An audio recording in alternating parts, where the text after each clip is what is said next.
Hello everyone, আশা করি সবাই ভালো আছেন।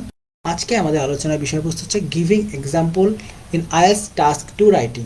আইএলটিএস টাস্ক টু রাইটিংয়ে আমরা কীভাবে এক্সাম্পল দেব? আমরা জানি যে আমাদেরকে যে কোনো একটা লজিক দাঁড় করাতে হলে এক্সাম্পল দিয়ে সেটা ভেরিফাই করতে হয় বা সাপোর্টিং অপশন হিসেবে এক্সাম্পল দিতে হয়। সো রাইটিং টাস্ক টুতে দুইটা এক্সাম্পল দেওয়া অত্যন্ত ইম্পর্টেন্ট এবং এক্সাম্পল সিলেক্ট কীভাবে করবেন, এই সিলেকশন প্রসেসটা ইম্পর্টেন্ট। সো এই বিষয়টি নিয়ে আজকে আমাদের ভিডিও। আমরা এখানে দেখব কীভাবে এক্সাম্পল সিলেক্ট করবেন, কীভাবে এক্সাম্পল কোন এক্সাম্পল দেওয়া উচিত নয়, এই বিষয়টি নিয়ে ডিটেলস আলোচনা করব। সো চলুন দেখে আসি আমরা কীভাবে এক্সাম্পল সিলেক্ট করব। Example should add rich content to your essay. However, many people make the mistakes of adding example that are unnecessary or too obvious. Example আপনার এসের জন্য অত্যন্ত ইম্পর্টেন্ট, কিন্তু অনেক পিপল বা অনেক মানুষই কী করে, এক্সাম্পল দিতে গিয়ে কিছু মিস্টেক করে ফেলে। সো কী ধরনের মিস্টেক্স হতে পারে আমরা একটু দেখে আসি। For example, these days more and more parents are giving children fast food such as hamburgers, chips, hot dogs and pizza instead of balanced meat. এখনকার দিনে প্যারেন্টসরা কী করে থাকে, চিলড্রেনদের ফাস্ট ফুড দিয়ে থাকে such as hamburger ... So the examiner know what fast food is. It is completely unnecessary to explain fast food by giving examples. Examples should be used to highlight or explain something that is not clear without example. So examiner জানে যে fast food কী কী, আপনাকে এখানে বলতে হবে না such as দিয়ে hamburger, chips ইত্যাদি ইত্যাদি ফাস্টফুড। সো আপনি ফাস্টফুড এতটুকু বলাই যথেষ্ট। ফাস্টফুড কী জিনিস এটা এক্সামিনার খুব ভালোভাবেই জানে। সো এই বিষয়টা নিয়ে কোনো কথা বলা যাবে না। রাদার দেন আপনাকে এক্সাম্পল সব ক্ষেত্রে দেওয়ার কোনো প্রয়োজন নেই।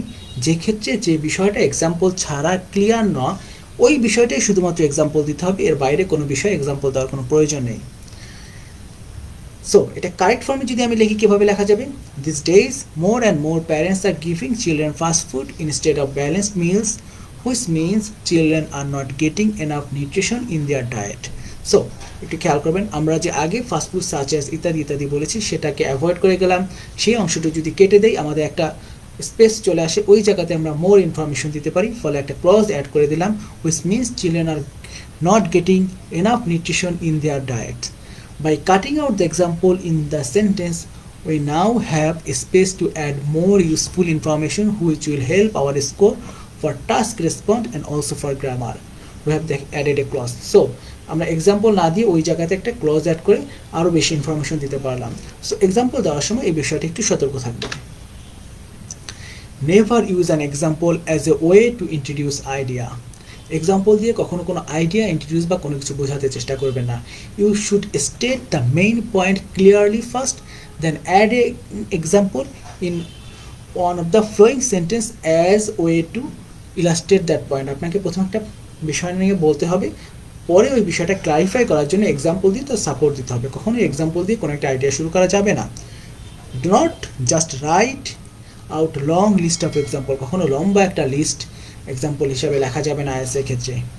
For example, nowadays everybody is taking advantage of the internet, starting from children, teachers, doctors, engineers up to even farmers, workers and the list goes on. এখানে একটা লম্বা লিস্ট ধরিয়ে দিলেন এক্সামিনারের হাতে, যে স্টুডেন্ট, টিচার, ডক্টর ইত্যাদি ইত্যাদি ইত্যাদি ইত্যাদি এরা হচ্ছে কী করে, ইন্টারনেটের ফ্যাসিলিটি ইউজ করে।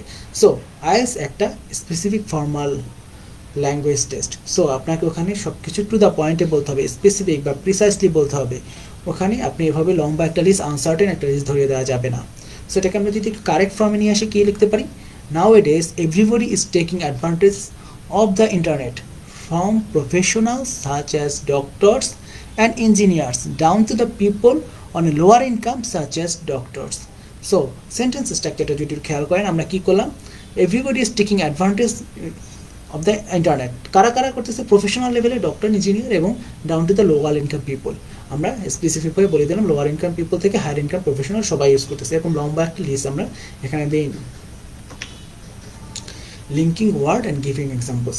এক্সাম্পলের জন্য লিঙ্কিং ওয়ার্ডের ব্যবহারটা অত্যন্ত important. The most commonly used expression for giving examples are for example and for instance. আমরা সাধারণত এক্সাম্পল দিতে গেলে এভাবে শুরু করি, ফর এক্সাম্পল আর ফর ইনস্ট্যান্স দিয়ে লিখি। However, there are many ways to signpost the reader that you are presenting an example হবে। সো এটা ছাড়াও আর অনেক উপায় আছে যেভাবে আপনি রিডারকে বোঝাতে পারেন যে এখানে এক্সাম্পল দেওয়া হচ্ছে। For this reason you should never repeat linking words for giving example. এই কারণে কখনোই আপনি হচ্ছে কি এক্সাম্পলের মাঝে লিঙ্কিং ওয়ার্ড রিপিট করতে পারবেন না। আপনার যদি দুইটা বডি প্যারাগ্রাফ হয়, প্রথম বডি প্যারাগ্রাফে যদি ফর এক্সাম্পল লেখেন, সেকেন্ড বডি প্যারাগ্রাফে গিয়ে অন্য একটা লিঙ্কিং ওয়ার্ড ইউজ করবেন, সেম লিঙ্কিং ওয়ার্ড বারবার ইউজ করবেন না। It is important that you should different ways to present examples in your essay. এটা খুবই ইম্পর্টেন্ট, যদি আপনি ভালো স্কোর পেতে চান আপনাকে ডিফারেন্ট ওয়েতে এক্সাম্পলটা প্রেজেন্ট করা প্রয়োজন আপনার এসেতে। জেনারেলি আমরা যে দুইটা ইউজ করি, for examples and for instance, এটাকে আমরা চাইলে সেন্টেন্সের শুরুতে ইউজ করতে পারি, মাঝখানে ইউজ করতে পারি, শেষেও ইউজ করতে পারি। যদি প্রথম প্যাসেজে আপনি শুরুতে ইউজ করেন, পরের প্যাসেজে চাইলে আপনি মাঝখান বা শেষে ইউজ করতে পারেন। For examples and for instance have the same meaning and can be used interchangeably. They are often used at the beginning of the sentence or closer of a sentence. Many things can be done on a daily basis to reduce the amount of waste we produce. For example, containers can be reused and plastic recycled. এখানে দেখেন for এক্সাম্পলটা আমরা সেন্টেন্সের শুরুতে use করলাম। However, for example and for instance can also be used in the middle or at the end of the sentence. Human migration has a host of different causes. Social unrest and political instability, for instance, often drive people to leave their country of birth. এখানে দেখেন for ইনস্ট্যান্সটা আমরা কি করলাম, মাঝখানে use করলাম। Environment consciousness traveler now try to fly as little as possible. They prefer to use overnight trains or sleeper buses, for example. এখানে আমরা for এক্সাম্পলটাকে last use করলাম। সো আপনার এসেতে ভিন্ন ভিন্ন ওয়েতে লিঙ্কিং ওয়ার্ড ইউজটা দেখাতে পারলে আপনি বেটার স্কোর পাবেন। সবসময় যে ফর এক্সাম্পল দিয়ে ওপেন করতে হবে সেন্টেন্স এরকম বিষয় না, চাইলে মাঝখানে বা শেষে ইউজ করতে পারেন, সেক্ষেত্রে আপনার সেন্টেন্স স্ট্রাকচারটা একটু চেঞ্জ করতে হবে। আদার এক্সপ্রেশন কী হতে পারে, ফর এক্সাম্পল এবং ফর ইনস্ট্যান্স না দিয়ে আমরা অন্যান্য বিষয় নিয়ে অন্যান্য বিষয় ইউজ করে আমরা কী করতে পারি, বা অন্যান্য লিঙ্কিং ওয়ার্ড বা অন্যান্য ওয়েতেও আমরা এক্সাম্পল শো করতে পারি।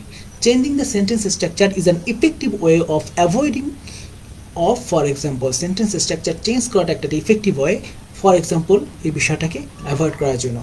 The health of our economic system is deteriorating gradually. The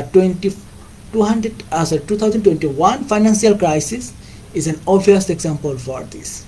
I personally believe that our society could be much fairer. To illustrate this point, just consider how easily homeless could be reduced. In my opinion, prison is not a good deterrent.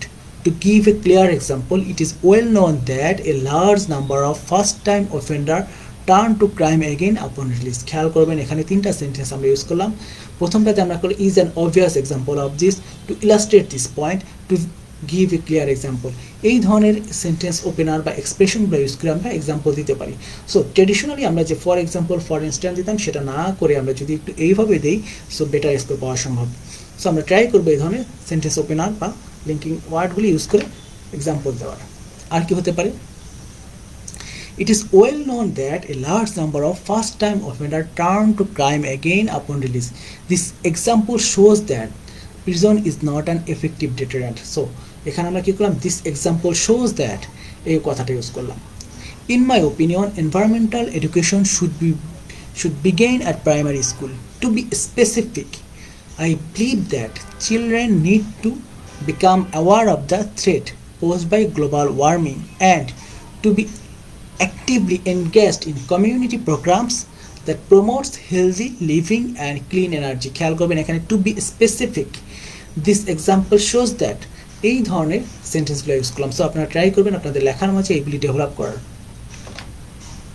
In other words, this expression is not really used to introduce examples, but it can be useful in essay writing when you want to paraphrase or clarify an idea you have just expressed, or when you want to provide some more details.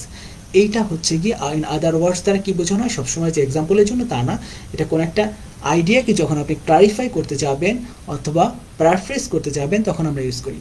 For example, in my opinion, the best teacher are those who have earned the right qualifications and also have the necessary personal qualities to motivate children to learn. In other words, there is no clear-cut answer to the question whether good teachers are born or made. In other words, তারা আগের সেন্টেন্সটাকে আমরা clarify করলাম। So in other ওয়ার্ডস আপনারা চাইলে use করতে পারেন। এই ধরনের স্ট্রাকচারগুলো আপনারা ইউজ করে ট্রাই করবেন। Word and phrases to avoid when giving example. Example দেওয়ার সময় কিছু ওয়ার্ড এবং ফ্রেজ অ্যাভয়েড করতে হবে, বিষয়টা খুবই important. This is an abbreviation of the Latin words exempli gratia, E G দ্বারা বোঝানো হয়, which means for example E G. Do not use E G in formal writing. Formal রাইটিংয়ে এ ধরনের ইজি কথা লেখা যাবে না।